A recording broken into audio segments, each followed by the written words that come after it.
ಸ್ವತ್ತೆ clean ಮಾಡ್ತಾಯಿದ್ರಿ wow ಅಂದ್ಬಿಡದ. ಇವತ್ತು ಎಂದಿನಂತೆ ದಿನನಿತ್ಯದ ಕಾರ್ಯಗಳನ್ನು ಮಾಡಿ ನಂತರ ದೇವರ ಪೂಜೆ ಮಾಡಿ ಆದ ಮೇಲೆ ದೇವಸ್ಥಾನವನ್ನು ಮುಚ್ಚಿಕೊಂಡು ಹೊರಟೆ.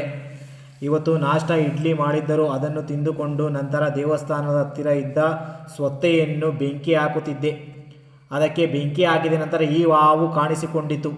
ನಂತರ ಅದನ್ನು ಓಡಿಸಿ ಆದ ಮೇಲೆ ನಾಳೆ ತುಳಸಿ ಪೂಜೆ ಇರುವ ಕಾರಣ ಕಾಡು ನೆಲ್ಲಿಕಾಯನ್ನು ತೆಗೆದುಕೊಂಡು ಬಂದೆ.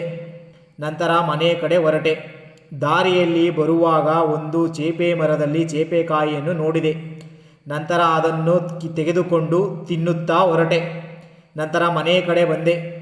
ಮನೆಯ ಕಡೆ ಬಂದು ನೋಡಿದರೆ ನಮ್ಮ ಅಕ್ಕನ ಮಗ ಬಂದಿದ್ದನು. ಅವನಿಗೆ ನಮ್ಮ ಮಾವನ ಮಗಳು ಮೆಹಂದಿ ಹಾಕುತ್ತಿದ್ದಳು. ನಂತರ ಆಮೇಲೆ ಅಕ್ಕನ ಮಗನ ಜೊತೆ ಸ್ವಲ್ಪ ಆಟವಾಡಿ ನಂತರ ನಮ್ಮ ಮಾವನ ಮಕ್ಕಳು ಮೆಹಂದಿ ಹಾಕು ಎಂದು ನನಗೆ ಹೇಳುತ್ತಿದ್ದರು. ಅವರ ಇಬ್ಬರಿಗೂ ಮೆಹಂದಿ ಹಾಕಿ ನಂತರ ಅವರಿಗೆ ಮೆಹಂದಿ ಹಾಕಿದೆ. ಮೆಹಂದಿ ಚೆನ್ನಾಗಿದ್ದರೆ ಕಮೆಂಟ್ ಮಾಡಿ ಫ್ರೆಂಡ್ಸ್.